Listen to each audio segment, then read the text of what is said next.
Freedom world. ക്രിസ്ത്യാനികളുടെ പ്രധാന പുണ്യ പുസ്തകമാണ് ബൈബിൾ.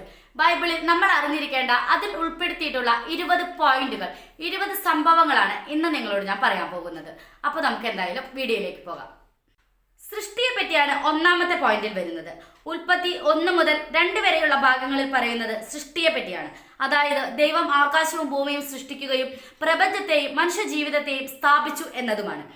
രണ്ടാമത്തെ പോയിന്റായി വരുന്നത് മനുഷ്യന്റെ പതനം ആരംഭിക്കുന്നതിനെ പറ്റിയാണ്. ആദ്യ മനുഷ്യർ ദൈവത്തോട് അനുസരണക്കേട് കാണിക്കുമ്പോൾ ലോകത്തിലേക്ക് പാപവും മരണവും ദൈവം കൊണ്ടുവന്നു. ഉൽപ്പത്തി 3-ാം ഭാഗത്താണ് ഇത് കാണിക്കുന്നത്. മൂന്നാമത്തേത് വീണ്ടെടുപ്പിന്റെ സമയം. ഒരു വീഴ്ചയുണ്ടാകുമ്പോൾ വീഴ്ചയ്ക്ക് തൊട്ടു പിന്നാലെ ദൈവം ഭാവിയിൽ ഒരു വീണ്ടെടുപ്പിനെ വാഗ്ദാനം ചെയ്യുന്നു. ഉൽപ്പത്തി 3 മുതൽ 15 വരെയുള്ള ഭാഗത്താണ് ഈ സംഭവം വിവരിക്കുന്നത്. നാലാമത്തേത് മഹാപ്രളയമാണ്. ഉൽപ്പത്തി 6 മുതൽ 9 വരെ പറയുന്നത് ലോകത്തിൽ ദുഷ്ടത വർദ്ധിച്ചപ്പോൾ ദൈവം ന്യായം വിധിച്ചു എന്നാണ്. അതിൽ നോഹിയെയും കുടുംബത്തെയും രക്ഷിക്കുകയും ഇനി ഒരിക്കലും ഒരു വെള്ളപ്പൊക്കത്താൽ ഭൂമിയെ നശിപ്പിക്കില്ലെന്ന് വാഗ്ദാനം ചെയ്യുകയും ചെയ്തു. 5 ബാബേൽ ഗോപുരമാണ്. മനുഷ്യർ ഒരു വ്യത്യാസവുമില്ലാതെ തുടർന്നതിനാൽ അത് വലിയ കലാപമാവുകയും അത് രാഷ്ട്രങ്ങളുടെ രൂപീകരണവും ഭാഷകളുടെ കലക്കത്തിലേക്കും നയിച്ചു. ഈ ഭാഗം ബൈബിളിൽ വിവരിക്കുന്നത് ഉൽപ്പത്തി 11-ാം ഭാഗത്താണ്. അബ്രഹാമുമായുള്ള ഉടമ്പടിയാണ് 6-ാമത്തെ പോയിന്റ്. ദൈവം അബ്രഹാമിന് ദർശനം നൽകുകയും തന്റെ വീട് വിട്ടു പോകാൻ വിളിക്കുകയും അവനെ വലിയൊരു ജനതയാക്കുമെന്നും അവരിലൂടെ എല്ലാവരെയും അനുഗ്രഹിക്കുമെന്നും വാഗ്ദാനം ചെയ്യുകയും ചെയ്യുന്നു. ഉൽപ്പത്തി 12-ലാണ് നമുക്കിത് കാണാൻ സാധിക്കുക. 7-ാമത്തേതായി വരുന്നത് ഈജിപ്തിൽ നിന്നുള്ള പുറപ്പാടാണ്. ഈജിപ്തിൽ നിന്ന് തന്റെ ജനതയെ രക്ഷിക്കാൻ മോശയുടെ നേതൃത്വത്തിൽ ദൈവം ഇസ്രായേലിനെ ഈജിപ്തിലെ അടിമത്തിൽ നിന്ന് മോചിപ്പിച്ചു. തന്റെ ശക്തി അവിടെ പ്രകടിപ്പിക്കുകയും ചെയ്തു. പുറപ്പാട് 12-14 വരെയാണ് ദൈവത്തിന്റെ ഈ ഇടപെടൽ കാണാൻ സാധിക്കുന്നത്. 10 കൽപ്പനകളാണ് 8-ാമത്തെ പോയിന്റായി വരുന്നത്.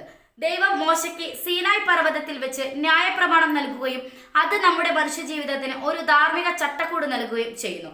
10 കൽപ്പനകളെ പറ്റി വിശദമായി പറയുന്നത് പുറപ്പാട് 20-ലാണ്. ഇന്നും ക്രിസ്ത്യാനികൾ ഈ കൽപ്പനകൾ അനുസരിച്ച് ജീവിച്ചു പോരുന്നു. ദൈവത്തിന്റെ സാന്നിധ്യമാണ് 9-ാമത്തേതായി വരുന്നത്. ദൈവം മരുഭൂമിയിൽ വെച്ച് തന്റെ ജനമായ നമ്മുടെ ഇടയിൽ വസിച്ച അതിമനോഹരമായ നിമിഷങ്ങളും ബൈബിളിലുണ്ട്. ഇന്നും ദൈവം നമ്മുടെ കൂടെ ഒരുമിച്ച് വസിക്കുന്നു എന്ന് ക്രിസ്ത്യാനികൾ വിശ്വസിക്കുന്നു. 10-ാമത്തേത് കനാൻ കീഴടക്കലാണ്. ദൈവം ജോഷുവയുടെ നേതൃത്വത്തിൽ ഇസ്രായേലർക്ക് നൽകാം എന്ന് പറഞ്ഞിരുന്ന, അവരെ സ്വർഗതുല്യമായ ജീവിതത്തിലേക്ക് കൊണ്ടുപോകാം എന്ന് പറഞ്ഞിരുന്ന കാനാൻ പ്രദേശത്തേക്ക് അവരെ പ്രവേശിപ്പിക്കുന്ന അത്ഭുതമാണ് ഇതിൽ പറയുന്നത്.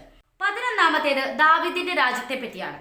ശാമുവേലിന്റെ 2-ാം പുസ്തകത്തിൽ 5-7 ഭാഗങ്ങളിൽ പറയുന്നത് ദാവീദിന്റെ സിംഹാസനം എന്നേക്കും നിലനിൽക്കുമെന്നും വാഗ്ദാനം ചെയ്തുകൊണ്ട് ദൈവം ഒരു രാജവാഴ്ച സ്ഥാപിച്ചതാണ്. പ്രവാസവും തിരിച്ചുവരവുമാണ് 12-ാമത്തെ പോയിന്റ്. ദൈവം പറഞ്ഞത് അനുസരിക്കാത്തത് കാരണം ഇസ്രായേൽ ബാബിലോണിലേക്ക് നാടുകടത്തപ്പെട്ടു. തുടർന്ന് ഒരു ശേഷിപ്പാലയം പുനർനിർമ്മിക്കുന്നതിനായി മടങ്ങി വരികയും ചെയ്തു. എസ്ര, നെഹെമ്യാവ് പുസ്തകങ്ങളിൽ ഈ സംഭവം വളരെ വിശദമായി തന്നെ വിവരിച്ചിട്ടുണ്ട്. യേശുവിന്റെ ജനനമാണ് 13-ാമത്തെ സംഭവമായി വിവരിക്കുന്നത്. പ്രവചനം നിറവേറ്റിക്കൊണ്ട് ദൈവപുത്രൻ ഒരു മനുഷ്യനായി ലോകത്തിൽ പ്രവേശിച്ചു. മത്തായി 1, ലൂക്കാസ് 2 എന്നീ ഭാഗങ്ങളിൽ ഈ കാര്യങ്ങൾ വളരെ വിശദമായി വിശദീകരിച്ചിരിക്കുന്നു. യേശുവിന്റെ ശുശ്രൂഷയും സന്ദേശവുമാണ് 14-ാമത്തേത്. യേശു ദൈവരാജ്യത്തെക്കുറിച്ച് പഠിപ്പിക്കുകയും അത്ഭുതങ്ങൾ പ്രവർത്തിക്കുകയും ചെയ്തു തുടങ്ങുന്നത് ഇവിടെ നിന്നാണ്. 15-ാമത്തേതായി യേശുവിന്റെ ക്രൂശീകരണമാണ്. മനുഷ്യരാശിയുടെ പാപങ്ങൾക്കു വേണ്ടി ആത്യന്തിക യാഗമായി യേശു കുരിശിൽ മരിച്ചു. ഈ സംഭവം വളരെ വേദനയോടെ വായിക്കാൻ നമുക്കിതിൽ കഴിയും. യേശുവിന്റെ പുനരുത്ഥാനമാണ് 16-ാമത്തെ പോയിന്റ്. മരണത്തെയും പാപത്തെയും ജയിച്ചുകൊണ്ട് യേശു മരിച്ചവരിൽ നിന്ന് ഉയർത്തെഴുന്നേറ്റു. മത്തായി 28-ലും യോഹന്നാൻ 20-ലും ഈ ഭാഗം വിവരിച്ചിട്ടുണ്ട്. സ്വർഗാരോഹണവും മഹത്തായ നിയോഗവുമാണ് 17-ാമത്തേത്. യേശു സ്വർഗത്തിലേക്ക് മടങ്ങുകയും തന്റെ അനുയായികളോട് എല്ലാ ജനതകളോടും സുവിശേഷം പ്രചരിപ്പിക്കാൻ കൽപ്പിക്കുകയും ചെയ്തു. മത്തായി 28-ലാണ് ഈ സംഭവം വിവരിക്കുന്നത്. 18-ാമത്തേതായി വരുന്നത് പെന്തക്കോസ്ത ദിനമാണ്. പരിശുദ്ധാത്മാവ് ഇറങ്ങി വരികയും ദൈവത്തിന്റെ വിശ്വാസം പ്രചരിപ്പിക്കുവാനായി ആദിമ സഭയെ ശക്തിപ്പെടുത്തുകയും ചെയ്തു. ഈ സംഭവത്തെ നമുക്ക് മനസ്സിലാക്കി തരുന്നത് പ്രവൃത്തികൾ 2-ലാണ്. വിശ്വാസത്താലുള്ള നീതീകരണമാണ് 19-ാമത്തെ പോയിന്റ്. മനുഷ്യർ രക്ഷിക്കപ്പെടുന്നത് പ്രവൃത്തികളാലല്ല, യേശുക്രിസ്തുവിലുള്ള വിശ്വാസത്തിലാണെന്ന സിദ്ധാന്തമാണ്. റോമർ, ഗലാത്യർ എന്നീ ഭാഗങ്ങളിലാണ് ഈ സംഭവങ്ങൾ വിവരിക്കുന്നത്. 20-ാമത്തേത് ക്രിസ്തുവിന്റെ മടങ്ങിവരവും അന്തിമ ന്യായ വിധിയുമാണ്. യേശു മടങ്ങി വരുമെന്നും മരിച്ചവരെ ഉയർപ്പിക്കുമെന്നും പുതിയ ആകാശവും ഭൂമിയും സൃഷ്ടിക്കുമെന്നുമുള്ള വാഗ്ദാനമാണ് ഇതിൽ പറയുന്നത്.